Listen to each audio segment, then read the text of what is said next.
இந்த ஆட்சியில டாஸ்மாக் ஊழல் ஒரு பாட்டிலுக்கு 10 ரூபா. யார் வாங்கினா? செந்தில் பாலாஜி.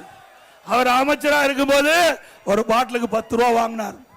தமிழ்நாட்டில் சுமார் 6000 மதுக்கடைகள் இருக்குது. டாஸ்மாக் கடை ஒரு நாளைக்கு 1.5 கோடி பாட்டில் விற்குது.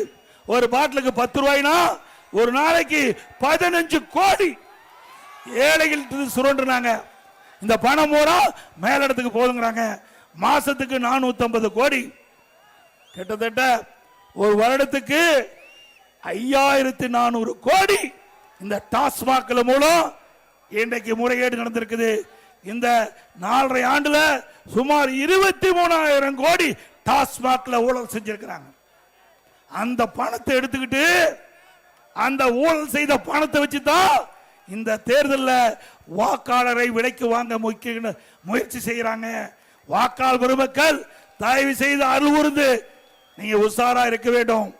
கொள்ளையடித்த பணத்தை வைத்துக் கொண்டு மக்களை சந்திக்க இருக்கிறாங்க. நாங்கள் திட்டங்களை கொடுத்து மக்களை சந்திக்கிறோம்.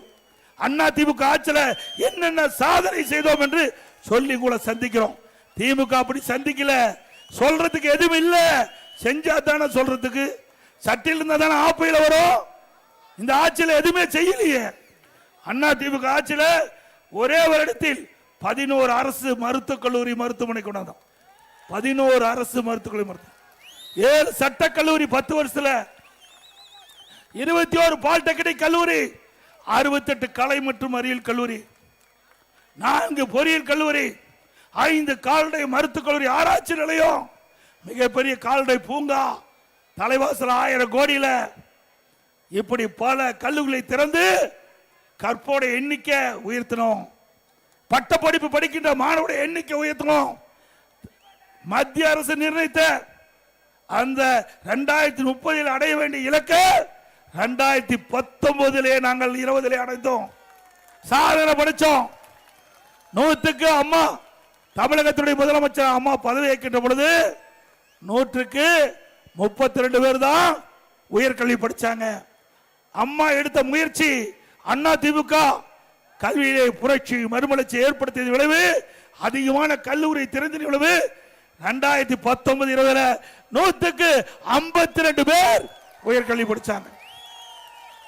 இன்றைய தினம் புள்ளி வர சொல்லுது 48% தான் இன்றைக்கு இந்த உயர்கல்வி படிக்கக்கூடிய எண்ணிக்கை வந்திருக்கு. 52 48 குறைஞ்சு போச்சு. ஆக இந்த ஆட்சியில சரியாக நிர்வாகம் இல்லாத காரணத்தால உயர்கல்வி படிப்புடைய எண்ணிக்கை குறைஞ்சு போச்சு. அதே போல திரு ஸ்டாலின் தேர்தல் நேரத்தில் குறிப்பிட்டார், திராவிட முன்னேற்ற கழகம் ஆட்சிக்கு வந்தா படிக்கின்ற இளைஞர்களுக்கு வேலைவாய்ப்பு உருவாக்கி தருவோம் என்று சொல்லி இன்றைக்கு அரசு சார்பா 5 லட்சம் காலி பணியிடங்கள் இருக்குது. ஆட்சிக்கு வந்த உடனே 5 லட்சம் காலி பணியிடங்கள் நிரப்பப்படும் சொன்னார். நிரப்பினாரா? இதுவரைக்கும் 1 லட்சம் பேர் தான் நிரப்பியிருக்கா சொல்றாரு. 1 லட்சம் பேர் பணி ஓய்வு பெற்றுட்டாங்க. அவர்கள் ரிட்டையர் ஆயிட்டாங்க. 1 லட்சம் பேர், அந்த 1 லட்சம் பேர் தான் நியமிச்சிருக்காரு. ஆனா கொடுக்கப்பட்ட வாக்குறுதி 5 லட்சம் பேர் நியமிப்பதாக அப்படியே அரசு காலி பணியிடங்கள் அப்படியே இருக்குது. அதனாலதான் நிர்வாகம் சரியில்லை. அதோட ஸ்டாலின் அவர்கள் ஆட்சிக்கு வந்த பிறகு மின் கட்டண உயர்வு 62% மின் கட்டண உயர்வு, குடிநீர் வரி உயர்வு, நகராட்சியில் குப்பைக்கு வரி, இப்படி வரி மேல் வரி போட்டு மக்களை வாட்டி வதைக்கிற அரசாங்கம். விலைவாசி விண்ணை முட்டுகின்ற அளவுக்கு உயர்ந்து போச்சு. அரிசி விலை உயர்வு, எண்ணெய் விலை உயர்வு, பருப்பு விலை உயர்வு, இதை பற்றி எல்லாம் திரு ஸ்டாலின் சிந்திக்கிறதுக்கு நேரம் இல்லை.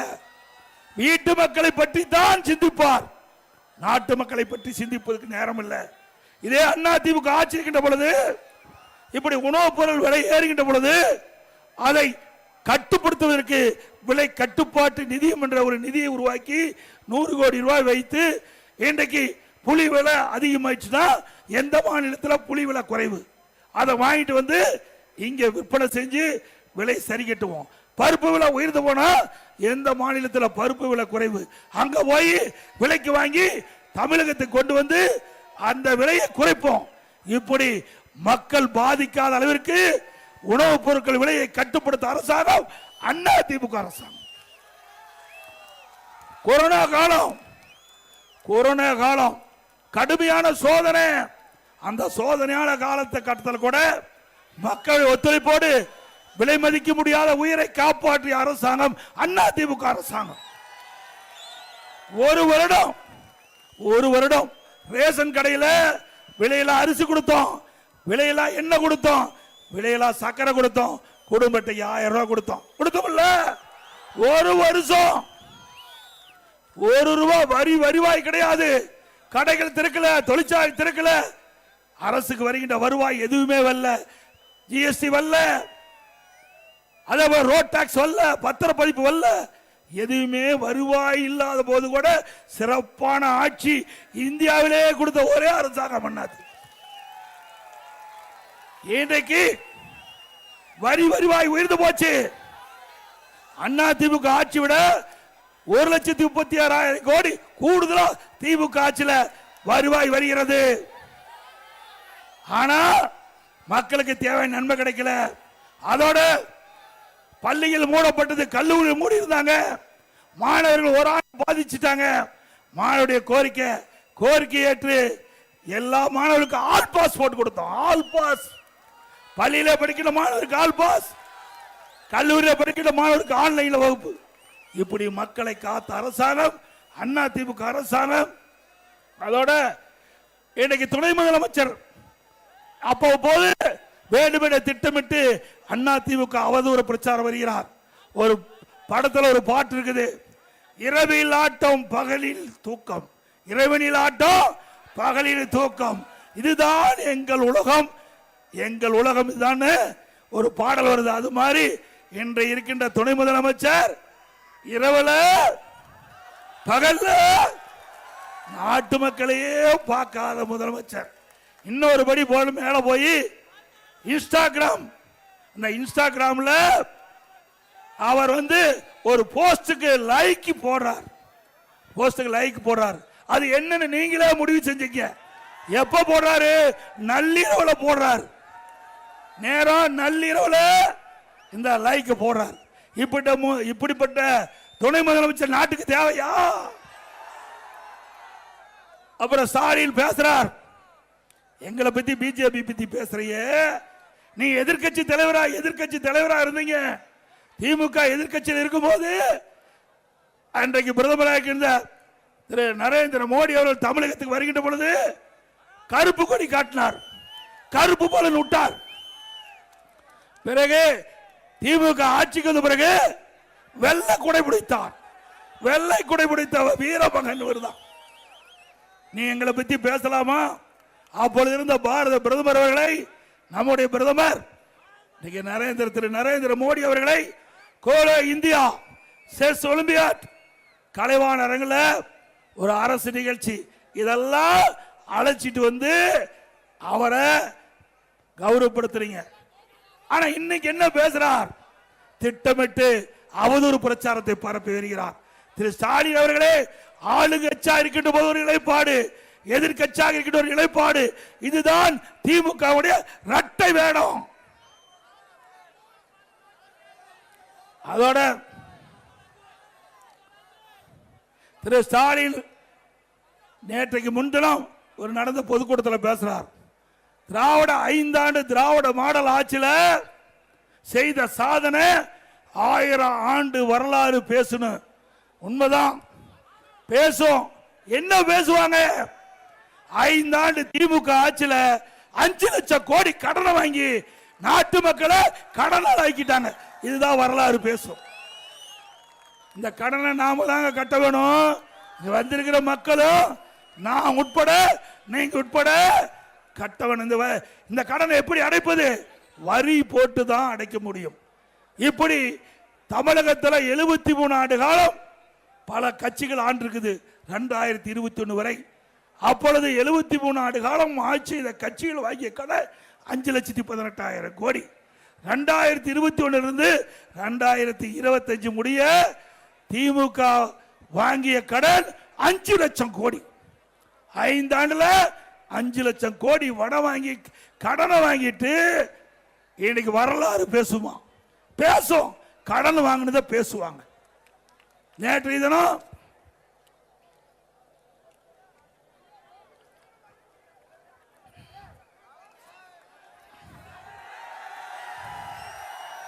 கோபிக்கு மட்டுமில்ல, நாட்டுக்கே விடுதலை.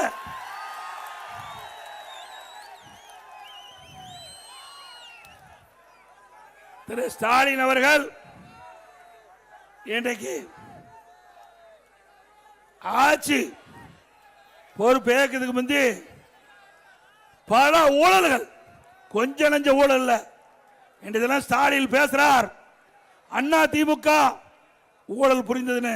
திரு ஸ்டாலின் அவர்களே, உங்களுடைய அமைச்சரவையில் இருக்கின்ற ஒரு துறை, நகர்ப்புற வளர்ச்சி துறை, நகர்ப்புற வளர்ச்சி துறை, குடிநீர் வழங்கல் துறை, அதுல முறைகேடு நடைபெற்றதாக அமலாக்கத்துறை ஆதாரத்தோட கண்டுபிடிச்சு அவர் மீது நடவடிக்கை எடுக்க வேண்டும் என்று 2 முறை நம்முடைய தலைமை பொறுப்பில் இருக்கின்ற காவல் அதிகாரிக்கு அனுப்பப்பட்டிருக்கிறாங்க. இதுவரைக்கும் நடவடிக்கை எடுக்கல. இப்ப நீதிமன்றத்தில் வழக்கு இருக்குது. இன்னொன்னு டிரான்ஸ்பாரம், திரு செந்தில் பாலாஜி, செந்தில் பாலாஜினாவே கத்துறீங்க. ஊழலுக்கு பேர் போனது திமுக. டிரான்ஸ்பாரத்தில் 32 டெண்டர் போடுறாங்க. ஒரே ரேட், ஒரே ரேட். இந்தியாவில் இப்படி எங்கேயுமே டெண்டர் நடந்தது கிடையாது. ஒரே ரேட்ல 32 டெண்டர். அந்த ஊழல் நீதிமன்றத்தில் நிக்குது. இதெல்லாம் வருகின்ற பொழுது தேர்தல் நேரத்தில் பத்திரமா இருப்பாங்க. எங்க இருப்பாங்களோ அங்க இருப்பாங்க. சட்டத்திலிருந்து தப்பவே முடியாது. ஊழல் செஞ்சவங்க தப்ப முடியாது. உப்ப தின்றவங்க தண்ணி குடிச்சே ஆக வேண்டும். ஆக திமுகவில் மிகப்பெரிய ஊழல் நடந்திருக்குது. இந்த ஊழல் எல்லாம் வெளிப்படையாக கொண்டு வருவோம். இதை சட்ட நீதியாக நாங்கள் இதற்குண்டான நடவடிக்கை எடுப்போம். நீங்க 2 நாளைக்கு முந்தி பாத்தீங்கன்னா கனிம வள கொள்ள, மணல் திருட்டு கரூர்ல எங்களுடைய முன்னாள் அமைச்சர் அறிவிச்சார் விஜயபாஸ்கர் அவர்கள் பல முறை அதிகாரி சொல்லி பார்த்தாங்க. எந்த நடவடிக்கை எடுக்கல. 5 ரீச் அங்க இருக்கின்ற திமுக கட்சி சேர்ந்த நிர்வாகிகள், அங்க இருக்கின்ற எம்எல்ஏ துணையோட 5 ரீச்ல ஒரு நாளைக்கு 3000 லோடு நடத்திட்டு இருந்தாங்க. அங்க இருக்கின்ற கலெக்டருக்கு தெரியும், எஸ்பிக்கு தெரியும், அங்க இருக்கிற காவல்துறை அதிகாரி, ரெவன்யூ அத்தனை பேருக்கு தெரியும். பல முறை பெட்டிஷன் அனுப்பி நேரடியாக குரல் கொடுத்து போராட்டம் நடத்த நடக்கல. 2 நாளைக்கு முந்தி இவரே ஊர் மக்களோட போய் அந்த மணல் கொள்ளையை தடுத்து நிறுத்தி எல்லா பத்திரிகையிலும் வந்தது. திரு ஸ்டாலின் அவர்களே, அண்ணா திமுக ஆட்சி மலரும். இதற்கு இந்த மணல் கொள்ளைக்கு எந்தெந்த அதிகாரிகள் உடந்தையாக இருந்தார்களோ அவர்கள் மீது சட்ட நீதியாக நடவடிக்கை எடுக்கப்படும். எங்க பட்டம் பகல்ல மணல் அள்ளிட்டு போறாங்க. காவல்துறை அதிகாரிகள் பாதுகாப்பா இருக்கிறான். மணல் திருட்டுக்கு காவல்துறை அதிகாரிகளும் வருவாய்த்துறை அதிகாரிகளும் பாதுகாப்பா இருப்பது எந்த விதத்தில் நியாயம்? ஆக அதிமுக ஆட்சி வந்தவுடன் சட்டத்தின் ஆட்சி நடக்கும். அப்பொழுது இந்த ஊழல் செய்தவர்கள் அத்தனை பேரும் தண்டிக்கப்படுவா என்பதை நேரத்தில் தெரிவிக்கிறேன். அதோட திமுக ஆட்சி வந்தவுடனே போராட்டம், விவசாயிகள் போராட்டம், செவிலியர்கள் போராட்டம், தூய்மை பணியாளர்கள் போராட்டம், மருத்துவர்கள் போராட்டம், சத்துணவு அமைப்பாளர்கள் போராட்டம். இப்படி தமிழகம் ஒரு போராட்ட களமா மாறிட்டது. எவ்வளவு மோசமான ஆட்சி தமிழகத்தில் தான் பார்க்கப்படுகிறது. ஆக அனைத்து இந்திய அண்ணா திராவிட முன்னேற்ற கழக ஆட்சி விரைவிலே மலர நீங்கள் அத்தனை பேரும் நல்ல ஆதரவை தர வேண்டும் என்று சொல்லி, அது மட்டும் இல்லைங்க, இன்னைக்கு நாட்டில் பணத்தை திருடுவாங்க, நகையை திருடுவாங்க. ஆனா இந்த ஆட்சியில உடல் உறுப்பை திருடுறாங்க. இங்க வந்திருக்கிற நம்முடைய தொண்டர்கள், பொதுமக்கள் யாராவது திமுக கட்சி, திமுக நிர்வாகிகளோ அல்லது திமுக கட்சி சேர்ந்தவர்கள் மருத்துவமனையில் அவர்கள் கிளினிக் வச்சு நடத்தியிருந்து நீங்க போய் அறுவை சிகிச்சை செஞ்சிருந்தா ஸ்கேன் பண்ணி பாத்துங்க, உள்ள இருக்கிற உறுப்பு இருக்குதா இல்லையான்னு பாத்துங்க. திமுக சேர்ந்த சட்டமன்ற உறுப்பினர் அவருடைய மருத்துவமனையில் ஏழைகளுடைய வறுமையை பயன்படுத்தி அவருடைய கிட்னியை முறைகேட எடுத்திருக்கிறாங்க. இத திமுக அரசாங்கமே கண்டுபிடிச்சு இதுவரைக்கும் நடவடிக்கை எடுக்கல. அண்ணா திமுக ஆட்சிக்கு உடனே இந்த கிட்னி முறைகேட்டில் ஈடுபட்டுகின்றவர்களை கண்டிப்பாக சட்டத்தின் முன் நிறுத்தப்பட்டு அவர்களுக்கு தண்டனை பெற்று தரப்படும்.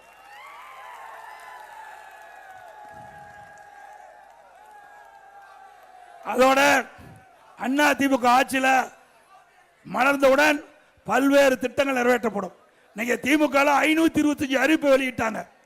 பல முக்கிய அறிவிப்பு. கிராமப்புறத்தில் 100 நாள் வேலை திட்டம் 150 நாளா உயர்த்தினாங்களா திமுக ஆட்சியில்? ஆனா நாம ஆளுங்கட்சியில் இருந்தாலும் இல்லாவிட்டாலும் எதிர்கட்சியாக இருந்தாலும் மக்களுடைய பிரச்சனை மத்திய அரசாங்கத்துடைய கவனத்திற்கு எடுத்து சென்று மத்திய அரசாங்கம் 100 நாள் வேலை திட்டத்தை 125 நாளாக உயர்த்திருக்கின்றது. பணி பாதுகாப்பு கொடுத்திருக்குது. பணி வேலை செஞ்சவங்களுக்கு 15 நாள்ல அவளுக்கு அந்த பணத்தை வங்கியில் வைக்க வேண்டும். ஊதியத்தை வங்கியில் செலுத்தப்பட வேண்டும். அந்தந்த பஞ்சாயத்து எந்த பணி செய்யலாம் என்று இடத்தை தேர்வு செய்து கொள்ளலாம். இதையெல்லாம் அந்த சட்டத்தில் இடம்பெற்றிருக்குது. ஆனா திமுக முதலமைச்சர், திமுக கட்சி சேர்ந்த முதலமைச்சர், சக அமைச்சர்கள் வேண்டும் என்று திட்டமிட்டு 100 நாள் வேலை திட்டத்தை முடக்க வேண்டும் என்று சொன்னால் நிச்சயம் முடக்க முடியாது. இந்த சட்டத்தின் மூலமாக 100 நாள் வேலை திட்டத்தை 120 நாளாக 125 நாட்களாக உயர்த்தி சட்ட பாதுகாப்பு கொடுத்திருக்கிறோம். நீ யாராலையும் அந்த 120 நாள் வேலை திட்டத்தை நிறுத்த முடியாது. அண்ணா திமுக ஆட்சி மனதுடன் இந்த 125 நாள் 150 நாளாக உயர்த்தப்படும். அதே போல முதல் கட்ட தேர்தல் அறிவிப்பில் அண்ணா திமுக சார்பா முதற்கட்ட தேர்தல் அறிவிப்பு. இன்றைக்கு ஒவ்வொரு மாதமும் நம்முடைய மகளிருக்கு 2000 ரூபாய் குலவிளக்கு திட்டத்தின் மூலம் எல்லா குடும்ப அட்டையில் இருக்கின்ற குடும்ப தலைவிக்கு 2000 ரூபாய் அவருடைய வங்கி கணக்கிலே செலுத்தப்படும். இப்போ மகளிர் தான் நகர பேருந்துல கட்டணம் இல்லாம போறாங்க. இனி அண்ணா திமுக ஆட்சி உடனே ஆண்களும் நகர பேருந்துல கட்டணம் இல்லாம பயணம் செய்யலாம். அனைவருக்கு வீடு.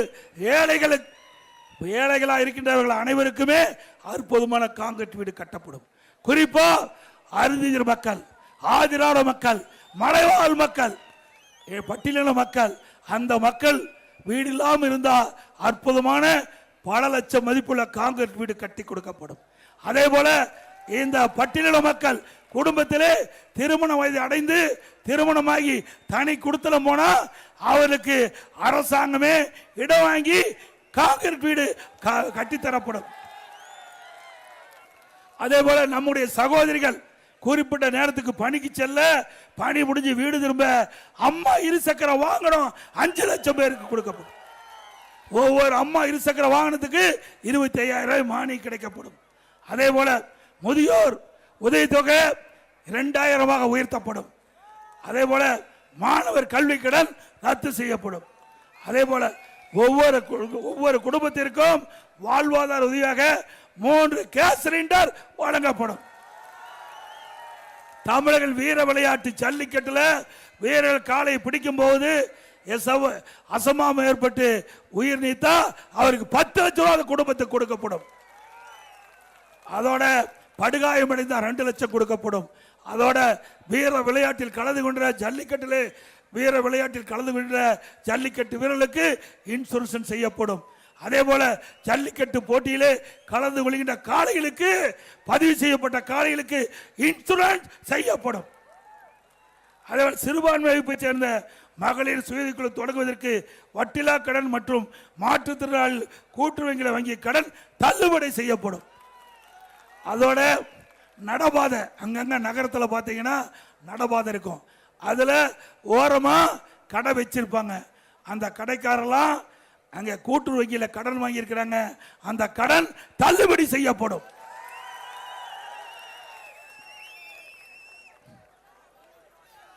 இந்த ஆட்சியில டிஎன்பிசி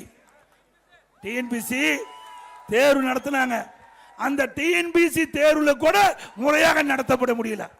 ஏன்னா இதுவரைக்கும் தமிழக வரலாறுலயே டிஎன்பிசி தேர்வு அறிவிக்கப்பட்டு ரத்து செஞ்சது கிடையாது. டிஎன்பிசி தேர்வுல சரியா முறையாக செய்யாத காரணத்தில் அந்த தேர்வை ரத்து செய்த ஒரே அரசாங்கம் திமுக அரசாங்கம். இந்த பகுதியில் அத்திக்கடை அவனாசி திட்டத்தை நிறைவேற்றி கொடுத்தது அண்ணா திமுக. விவசாய கோரிக்கை அத்திக்கடை அவனாசி திட்டம், விடுபட்ட பகுதிகள், விடுபட்ட ஏரிகள், அந்த ஏரிகள்லாம் கணக்கிட்டு அத்திக்கடை அவனாசி திட்டம் 2 செயல்படுத்தப்படும் அண்ணா திமுக ஆட்சியில். அது மட்டுமல்ல, குடிமராமத்து திட்டம் இந்த ஆட்சியில் நிறுத்திட்டாங்க. அண்ணா திமுக ஆட்சி கிட்ட பொழுது மழை காலத்தில் பெய்கின்ற நீர் முழுவதும் சேமித்து வைக்கின்ற விதமாக ஏரி குளம் குட்டையெல்லாம் நாங்கள் தூர்வாரி இருந்தோம். அதனால மழை காலத்தில் பெய்கின்ற நீர் முழுவதும் சேமித்து வச்சோம். இந்த ஆட்சியில் அதை ரத்து செஞ்சு விட்டாங்க. மீண்டும் அண்ணா திமுக ஆட்சி வந்த உடனே குடிமராமத்து திட்டம் தொடரும்.